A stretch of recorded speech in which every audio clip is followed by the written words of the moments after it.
Welcome to the Determined People podcast. We are committed to spreading encouragement, strength, and hope to a world in desperate need of it.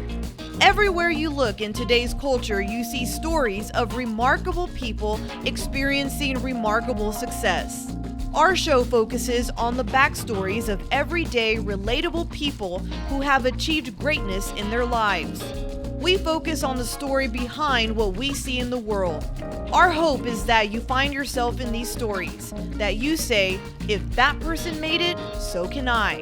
And now, our host, John Harrell. Hello, everyone. Welcome to the show. I'm glad you're here. Thank you for taking time to be with us today. We're going to go off a different direction today than we usually do, although we are talking about hope, which is one of the themes of the show. My guest is Jennifer Styers. Jennifer is the founder and CEO of LoveGen.com, the founder and creator of the Lovey app, and she has her own podcast called the Loveability Podcast. Now, I want to read what some of the reviewers say about her podcast. Jennifer Styers does an amazing job discussing love, life, and relationships. Jennifer creates an atmosphere of openness on her show, and she has a unique way of connecting with her audience. Jennifer, thank you for the breath of fresh air in dating advice. You're amazing at getting to the heart of the matter and unraveling the mysteries of modern dating. And man, is it ever a mystery. Finally, straightforward, no BS. I've listened to every one of Jen's podcasts. She has similar values, and this one says, and screw the cheaters. I'm not sure where that came from, but we'll get into some of that as well. So Jennifer, thank you for being here. Welcome. Well, thanks for having me. It's always fun to be hosted on somebody else's podcast versus doing it myself. So yay, thanks. Thank you. Give us a quick overview of how you got into the relationship business. Oh God. This has just been my life, John. I have been in the relationship business since I was a teenager. I was that person that everybody came to for advice. I knew this is what I wanted to do for a living is help people, to give advice. It just is something that's come very naturally for me, just very God-given. And I love it. My career, I've had different things that have happened, but everything's shaped me to be where I am today. Different skill sets, you know how it goes. Just different jobs I've had and roles I've had. I've been a speaker. I've learned from a lot of other people. I've had amazing mentors in my life. God just placed me in all the right places to give me what I have now to give everybody else. Fantastic. Since a teenager. Wow. Yeah, John, this is funny. I don't usually tell people this, but Delilah, remember the Delilah show, the radio show? You may not know who she is, but she does love songs, and people call in and talk about their relationship, and then she comes with a song for it. I used to listen to her growing up, and I was like, I'm going to take over her show one day. I'm going to be on the radio, and I'm going to do what she does. It's different. I mean, obviously things have changed. That was one of the only outlets we had besides Dr. Laura on the radio for love. But yeah, so that when I say high school, that was me. I'd listen and say, that's going to be me. That's fantastic. Yeah, that's definitely the calling on your life. No question about it. So I call the state of dating today the shiny toy syndrome, meaning that you're on an app and, swipe. Oh, here's a pretty one, swipe. You're hitting the dopamine center in the brain. And the more you do it, the more you want to hit it again and again and again. There's no real substance there. And in doing research for today, I learned there's 127 million single people in the United States. There are over 1,500 dating apps. There's something for everybody out there, right? Yeah. But when you look at using a dating app, the success is abysmal. It's about 10% of people have success on those apps. Using a matchmaker, numbers are far exceed that. Like 80% of people find success using a matchmaker. Why is that? Oh, it's obviously it's more refined. We, as a matchmaker, I know we are looking for. We get to know our clients. At least some of us. I'm not all matchmakers are the same, but the reason that we're successful is we know our clients and we know their values. We know what they're looking for, and we're able to find that for them. So we're doing the searching. I can tell you something, John. I think the reason that I've been successful at it is that, and the fact that most of my people, almost all of my people that are married today, would have told you that who I chose for them was not somebody they would have chosen for themselves. Really? So it's and I think that's the key, is that people in general are really bad pickers. They shouldn't be picking for themselves. And these people that have been single for a really long time, I try to say it with love. You've been single for a long time, and you're choosing the wrong people, and people go, "Oh yeah, I wouldn't go out with that person. That's not my type." Well, you need to forget your type, because if the type was working for you, you wouldn't be single after 10 or 15 years, or even 5 for that matter, unless you chose to be. But it is a matter of getting outside of the box, getting out of your comfort zone. And that's why, I'm wrapping a lot of conversation in one, but it was one of the reasons I wanted to create this app, was because I know what works for people. And I understand that swiping thing, because everything's so superficial now, and people get stuck on a face or a look. And that's not what love is about. And so when we can get outside of ourselves and choose based on values and the things that make a difference, how we love, and the things that matter long term, that's what puts people together, forms a bond and a connection between two people, and then keeps them together long term. Let's talk about how people love other Yeah. people, because there's a lot of unhealthy people out there. If you look on the internet, especially in a season like what we're in right now, which is election season, and people start attacking each other baselessly on the internet, but they're revealing what's inside their heart, and it's not always very pretty. And there's a Yeah. lot of people out there trying to be in relationships when they're not really ready. How do you counsel people who come to you for matchmaking about getting themselves ready mentally, physically, emotionally, spiritually to actually date and be in a relationship? Well, I think first and foremost, we'll talk, have a different conversation. If somebody comes to me for matchmaking and they're not healthy, they need coaching first. They need to be healthy first, because I wouldn't proceed with them if they weren't healthy. Although you do find things along the way. So sometimes somebody that is seemingly healthy and has done work, sometimes when they get in relationships, you'll see where they're getting triggered, which is awesome from my standpoint as a coach, to be able to match make people, see where they're triggered, and then be able to help them through that. That's an amazing deal. That's how people get healthy and get through it, because we know where they're being triggered. However, I think for the general population that's not using a matchmaker, uh, you know, and I deal with this all the time too, with coaching with people and relationships. If you're not ready, if you have relationship after relationship that have failed, and sometimes you see a pattern, you've got to look at the common denominator, which is you, and say, I'm choosing these people. They could cheat on you, they could be abusive, they could, whatever they are, where they come to you and say, they did this to me, they did that to me, they were cruel to me, they were a narcissist, they were whatever. End of the day, you attracted them. That's where people need to understand, this is where I need to do the work, right? This is, I'm attracting this person, I'm calling this person to me, I'm initiating a relationship with them.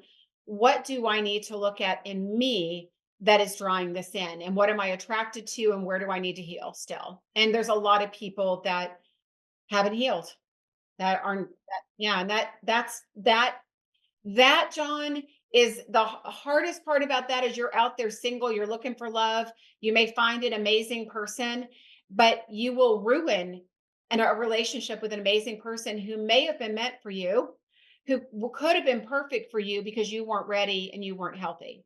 So, Self-sabotage. We've all done yes. it. I can tell you, we've all done it. I'm very open about, I've seen for 14 years now a psychotherapist. Now I only see him about 3 times a year now, to make sure I'm not really as crazy as my friends are convinced I am. But something he said to me years ago, I found to be true. What he said was that the healthier I get mentally, physically, emotionally, and spiritually, the more healthy people I will attract into my life. And that's dead on correct. Let's talk about something else that I am certain comes up in your counseling with clients, and that is The hardest thing people find is saying the word no. And I tell people it's only hard the first time. Once you say no, it's the most self-respectful thing you can do for yourself. But let's talk about boundaries. How do you coach people and counsel them into learning how to set healthy boundaries so they don't keep attracting the cheaters or the ones who are abusive or, all about themselves, they're narcissistic, who put on a nice front in the beginning, but after a while you find out who they really are. How do you teach them about boundaries? Well, at the end of the day, I mean, boundaries are not a really hard thing to understand. It's boundaries, and I'm just going to say this from a simplicity standpoint because this is how you have to teach everybody about them. Boundaries are the space around you, what you allow in and what you put out, right? What you're giving and what you're allowing in. And if we don't know ourselves and don't know what's good for us and what's not good for us, it it prevents us from putting up a healthy boundary or saying no or not allowing somebody unhealthy in. If you know that, abusive people or narcissistic people or cheaters, somebody with a background of cheating, if you know that you have a boundary around that because that's not something that you want in your life, we have to understand ourselves and again understand what we want, what that looks like, what those behaviors look like, so we can look out for them. And then once we see them, we've got to learn how to say, no, I'm shutting it out. So we choose what we allow in and we choose what we keep out. And only way to know that and the only way to set boundaries for yourself is to know who you are, know what you want, know what you don't want, know what you need, know what you don't need, know what's acceptable, know what's not acceptable. And then it's a matter of, as you said, implementation. And the more you say no, like you said, it's really hard to say no, but the more you say no, it gets addicting. So that first no is hard, but then it's like, okay, that felt good. I took care of me. I took care of me and I'm better. That I hope I didn't hurt their feelings, but that was the truth and that was the right thing to do. The second time you do it, it's a little bit easier. And I hate to say it, but when you get really good with boundaries, it gets really easy to speak your mind without worrying about whether you've really offended anybody or not, because honesty is always the best way to go with love. Honesty with love. Absolutely. I laugh because I'm like, once I learned to say no years ago, it wasn't really hard for me. But I guess sometimes people have to ease into it. And you said something also I want to touch base on, and that is knowing who you are. How many people do you think that you work with really know who they are as a person? When you've got your identity, which really is who you are, but so many people identify themselves by what they do, what they drive, where they live, their zip code, whatever it is. But that's not who you are, it's just what you do. We're human beings, we have a spirit, we're not human havings. How do you work people through seeing that difference?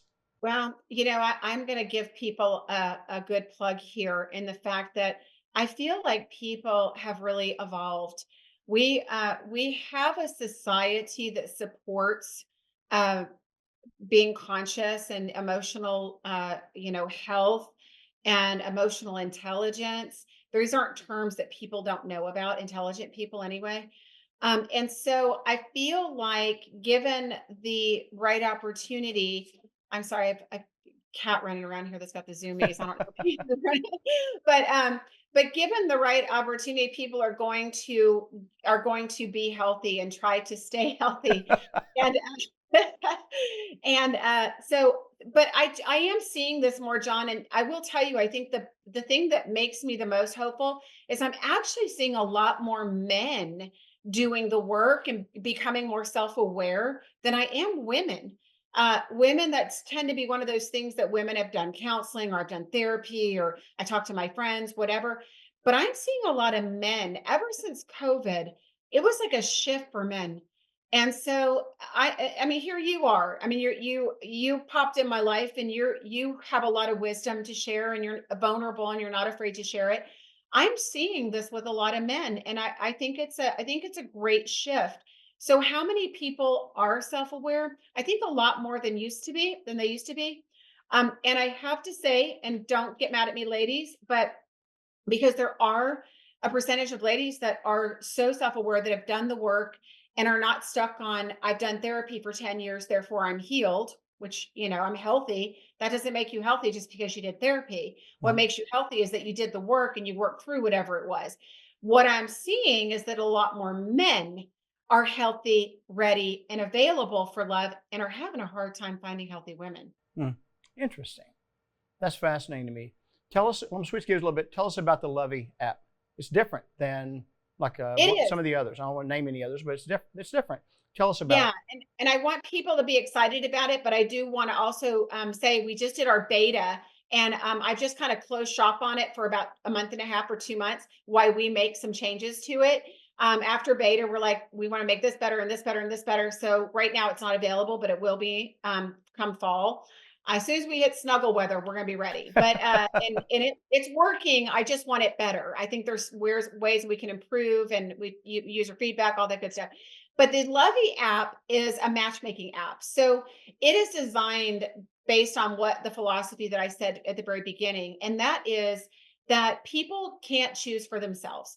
And John, I really went on a limb with this app because I'm going against what everybody else has been doing. So these swipe apps, that's what everybody has, are swipe apps. And I watch people do it. They swipe these faces, right? There's nothing to it. It's all physical, it's all superficial. And it's a needle in a million haystacks that you're going to find the right person that way. Where I'm trying to, as I have been for years, trying to change people's mind about looking for love. How do you find the right person? What you know who you are, you know what you need, you know what you value, you know what your lifestyle's like, you know all about you and what this relationship would look like. Then you find the person that matches that. Mhm. So I've done now the AI is here and we have all this intelligence. I have this background running after we had some questionnaires and an algorithm that I built from love, knowing what relationship how relationships work, Mhm. and so it's all set in. So people get 5 to 9 matches a month, and they have to choose out of those. And I specifically made it a smaller number because I want people to read the profile. I want people to take a chance on people that they wouldn't take a chance on, otherwise. They look at a face and they go, "Yeah, that's not my type." Go out with them, Mhm. because I promise you, when you go out and you meet them and you've got all these commonalities and there's that bond from having those commonalities, there's going to be something there. And that's where love is born from. So I know that it goes against the grain of what people are used to, but I don't care if it's a smaller number that gets on the app. All I want is for people that are looking for a quality relationship, that are really looking for the real thing, because there's so many good people Mhm. that really want love. I want them to go to a place where there's other people like that are vested in finding the one, that are intentional about love, and they're not concerned with, a one night, they're not looking for a one night stand. They're not looking for the prettiest, sexiest, hottest, skinniest person. They just want a good person in the right relationship. And so I'm I've created that in an app. I've heard you say on somebody else's podcast talking about two people go out and they're perfectly aligned and they're not sure that there's anything there. And you said, go on a second date. Always. Yeah, go on a second date. And what comes to mind when I hear that is the old, I don't know if you ever watched Seinfeld, but when he was going to wear the puffy shirt on NBC and said, you're going to be the first pirate. He's like, I don't want to be the first pirate. It's like, go on a second date. I don't want to go on a second date, Yeah. Yeah. but do it Well, anyway. you know what? Here, and a third date for that matter, if you have a good time with somebody and you're just not sure if the chemistry's there, you need to go on a first, second, or third date. And I will tell people, sometimes you can't, you're with somebody and you're looking at them and you're like, this is physically, they're not I don't feel that fuzzy, that, you know, butterflies, sexual attraction, whatever you're looking for. But boy, maybe that person reaches over and touches your hand across the table, or puts their arm around you when you're walking, and all of a sudden there's that touch. There's that something magic about them. If you don't go out with them, you'll never know. And if you knew how many people, most the people that I know from me that are married, that I've set up, that was how it started. there was something that even a mismatch. Like I don't like the way they communicate, but we have these great conversations, but I don't like how they communicate between dates. I don't know if he's interested. I mean, just all the things that get in the way. But they're married now because they gave it a chance Mm. because they liked the connection they had. Interesting. What do you, again, I mentioned earlier, we're in a politically charged environment and people will put on dating sites, no Trumpers or no liberals or no Bidens or whatever, probably Harris now. What do you say? What do you say to that? Because there's more to a relationship than just your political leanings, right? Well, okay. So if you would have asked me that question, 8 years ago, I would have said yes. I'm not going to say that today because I really feel like statistically, we are in different places. There is a divide in this country, and here's the reason why it's important in relationships. Politics, I think we can, if we're intelligent people, we can say we think differently, right? Mhm. You believe this about, and I believe this about this policy. But where we end up being divided now are on values. So, as I'm talking to a mature audience, if we are pro-life, right, or something like just use that's a big one, Mhm. right? There's a divide. There's a value behind that. How we raise our kids. There's values built into each party's beliefs, and they're very emotional. People feel very strongly one way or the other.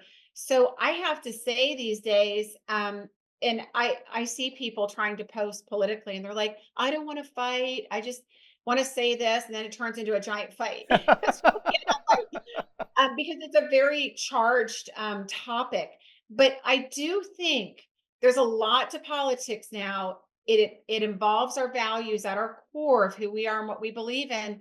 We probably should consider um, staying within our party if for the most part, unless you find somebody that just is kind of in the middle and doesn't care, which really there's a few of those. Yeah, but yeah. but because it's tied to your value system, I mean, it could really that kind of thing could really blow up. I mean, it's right. Those are That really big deals. that is a brilliant answer to that question. You handled it absolutely perfectly. Yes, I hadn't considered that because it is people have different values and they tie into their political leanings. But that's well said. Well said. What are the biggest frustrations of your career? Ooh. It's a really that's a good question. I think one of the biggest frustrations for me is people that say they want a healthy relationship and yet they keep choosing the wrong person or keep doing the same thing they've been doing, even though they've taken the advice, they know what they should be doing. They get stuck in a place where they can't change. Mhm. And that's very frustrating for me for the most part. I mean, I can't say because from a coaching standpoint, my clients are successful. I don't take anybody that doesn't want to change, that isn't open to it and doesn't realize there's a problem with staying where they are. So they always change. But I think in general, watching, I post on Facebook and post it and listen to where people are and knowing that their thinking isn't going to get them where they want to go, but yet they're not willing to change it. And that's a hard, frustrating place for me because I feel like sometimes I'm just beating a dead horse. And that's a horrible analogy, but because I love horses, but you know what I'm saying? It's like it's not productive. But I will say, I think sometimes that change just takes a little while. So I do have the patience in my industry to say, it's like titration, that old titration experiment in biology when we were growing up, where you have the test tube and you drip, drip, drip this substances, and you're waiting for the color to change and waiting for the color to change, and then finally it changes. And you're like, okay, which drop changed that? Well, it wasn't the last one, even though it seems like it was all of them because it had to reach a level. So I understand that the process of changing someone's mind or their heart is a matter of repetition and them hearing it over and over again or maybe hearing it a different way.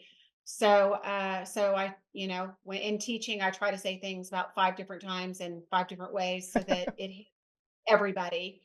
Yeah. and with guys, because we're very simple creatures. I mean, I always say, men are very simple. You feed us, you fool around with us, we're okay. Women are multi-levels deep. And so it's a different communication. Yeah. It is so true. You know what? And I wish that is another thing too. Talk about one of the biggest frustrations. You just said it, and I probably wouldn't have thought about it if you wouldn't have said it. But women overcomplicate things. That's frustrating because men are so simple. They say what they mean. They're very direct, for the most part. Mhm. And women overthink things, and women need to learn to not get in your head. If you have a question about something that a guy said, ask him. If you want him to do something, ask him to do it, right? Mhm. If he did something to offend you, tell him.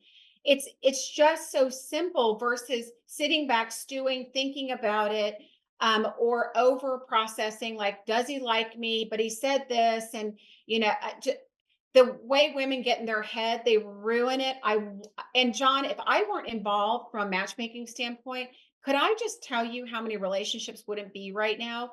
Because women would have talked themselves out of it. I'll hear women go, "Oh, we had a pretty good first date. I think he's interested, but I haven't heard from him yet today. It's 2 o'clock and I thought we had fun and he didn't ask me out another day. He's probably not interested." And they will go down a bunny trail for 10 minutes and talk themselves, I'm not kidding, and talk themselves out of the guy. And then the guy comes back and he's like, "Oh, we had a great time. I had a really busy morning. I can't wait to message her and see if she wants to go out again." By then, she's talked herself out of it. She's done. So, ladies, you guys ruin it for yourself by getting in your head. Let it be. Just let things be. If you had a great time with somebody, see what unfolds. Don't put any pressure or expectation on what it should look like next. And just let it unfold because guys want to lead. Women are ticked off because men can't lead. Well, ladies, give him a chance to. He Mhm. probably could if you gave him a chance to. You're right. Men are hardwired to be the pursuer. Mhm. Women are hardwired to be pursued. And somewhat that has reversed itself in today's society. But I still believe that those basic things are still wired in our DNA, such as men are wired to be the spiritual leader of the family. And yet I'm a greeter at my church on Sunday mornings. I can't tell you how many times I see women come in who are married with children, but the dad doesn't come. And I don't know. I'm not being judgmental because I don't know the situation, but it happens so often. I'm like, the man needs to be there leading the charge for his family. And that was evidence from Adam and Eve. When God was looking for Adam and Eve, he spoke to Adam. He didn't speak to Eve. He didn't diminish Eve. It wasn't that. It's just, you're the leader of the family. You're the spiritual leader. What do you say, right? So, yeah, men will lead. It's a great point. I mean, I should have you on my show to talk about that because that's such a big topic. Uh, I do think, for whatever it's worth, and I love that. I mean, just hearing that you volunteer at your church every week, because you are, that is who you are, and you do know how to lead spiritually, and I assume in a relationship as well with the same thing. But a lot of men don't. And we are in a time, and a lot of men are talking about it. So it's not just like, as a woman, I'm seeing this. Mhm. A lot of men don't know how to lead a relationship, and they'll blame it on the women. They'll say women are too strong, they're too demanding, they're too type A. They want to tell me what to do. But you know what? There's plenty of men, and I'm a strong woman. I can tell you, there's plenty of men that know exactly how to quietly, lovingly, softly, sweetly guide you in the direction of, "I got this," Mhm. and that's all women really want, is for a man to get her and to take care of things and to be there and to be that strong leader. I think a lot of guys don't know how to do it now. And that's another, like I said, I feel like that's a really big conversation. I think you're right. In fact, I actually heard recently Tony Evans, who's a pastor there in Dallas, he talked about this. He said, when my kids were growing up, and if my wife had a predicament or something, he said, I'd hold up 3 fingers. It means, I got this. I didn't have to say anything. It says, I got this, meaning I'm going to take care of this. You can trust me. And it worked because he didn't say I got this. He followed through and Right. then did it. So I think people sometimes get in a situation where they think that, I don't know, I'm the man, I should lead, meaning my way or the highway. It's not that at all. Because you got 2 people then. If you have an intelligent woman there, she has an opinion, and I've learned that intelligent women aren't shy about sharing their opinion with you, which I think is great because she should. We see things through different lenses, and if you listen to somebody, your lens grows. The prism you see the world through gets bigger and brighter, and you see more colors that way, if that makes any sense at all. It does. It's great. And I think to your point, I think people need to understand because everybody's idea of what leadership is and how they're going to perceive it really comes from their childhood and what their role model in their life gave them or didn't give them. And so I know that that comes into place too, where there's a lot of men that know how to lead, and there are women that are uber sensitive to it because maybe they had somebody controlling in their life, or maybe maybe that's just a trigger for them because of their father Hmm. or their parental, unit, whatever it was. And so I feel like that's a really important point when people are getting to know each other, is to find out their relationship with their family, find out if they, are their parents alive? What was their relationship like with their parents? And really dig, because those relationships with your family are going to tell you so much about a person and their mental health, what they might, what their values might be, what just a lot about how they want to engage with you and how they want you to engage with them, and what that leadership would look like, and what love would look like. That's a big one, John, too. That big, we were talking about this, like how do you teach somebody love, like, well, Hmm. and that whole concept. And love is so particular to each person. It's such an individual, intimate thing. And everyone needs to identify what that means to them. Hmm. That whole love it's not, the Corinthians definition. It's not when my partner holds me, or my partner and I are best friends. You have to dig deeper than that to go to energy, because love is an energy. What does love feel like? Does it feel safe and warm and happy and supportive and understanding and not judgmental? I mean, that piece of it right there is crucial, because if you know what love is to you, that's what you need to find in somebody else, because that's when the relationship works and when it's easy, because love is the same. Hmm. Love is the same for you, and you're both meeting each other's needs by just being you. Absolutely. And what you said about it goes back to childhood, that's a whole nother podcast. Oh yeah. That's a whole other show. But let's sort of start to wrap up. We're running out of time a little bit here, but your insights are fantastic. How do you think about people Googling someone before they go out with them? They absolutely should. I mean, you should do as much research on somebody as you can before you go out with them. If you're going, and whether you've met them on social media or you've gone online to meet them, you really should. You really should Google them, especially. And I hate to say this, but especially on dating apps, because you don't know who they are. You don't know who they are. You don't know their history. You and I have spoken about stories about there's a lot of people can be whoever they want on a dating app, on a social media, on their social media page. They can show up with whatever story they want to give you. It is up to us if we're going to put ourselves out there. And you know what I would say, John, this is a very I feel like I would have said this maybe a couple years ago. We're in a very safe world. I don't know right now with technology that we are necessarily so safe. We need to take that upon ourselves to, especially ladies, please do your research before you go out with somebody. Mhm. Please don't let a guy pick you up for a date. Drive your own car on a first date. Stay in control, maybe even a second and third date. Stay in control of yourself until you know who that person is and know more about that person. But do your research. Super important. Absolutely, because as we were talking before the show started, there's a lot of fakes out there. Hate to say it, but A there's a lot of lot. predators. There's a lot, Mhm. and a lot of predators, a lot of fakes, a lot of people who are just trying to take advantage of other people. And I have the saying, we all have to live with ourselves, and they do too. But I don't like to see people getting hurt.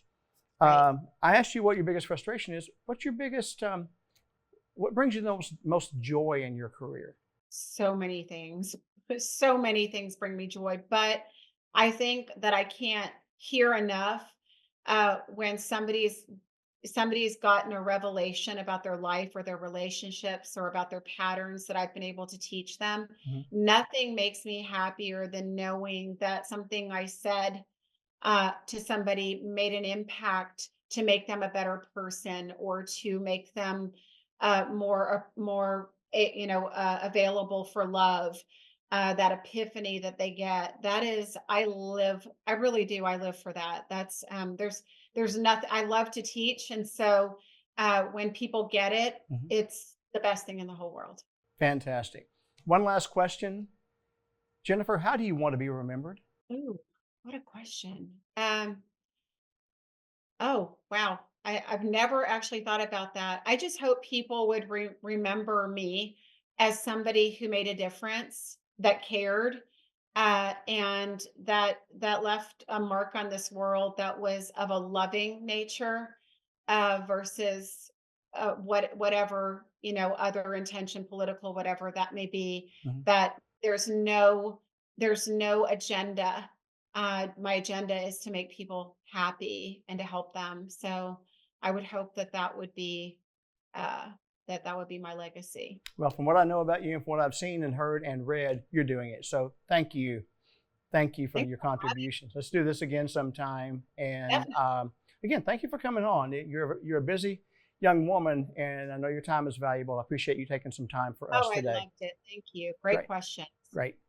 Ladies and gentlemen, that's our show for today, and thank you for tuning in. I encourage you, go to lovejen.com, check out Jennifer Styers, subscribe to the Lovability Podcast, go look at the Lovey app, get it off of iTunes, and when it becomes snuggle weather, we're in Texas, that might be late December, but I think it'll be live again before then. But check her out, follow her on social media, go to Facebook and find Jennifer Styers, and you'll be glad you did. She posts every day, and she posts valuable information about love and relationships. And we wish you the best in your love, your life, and your relationships.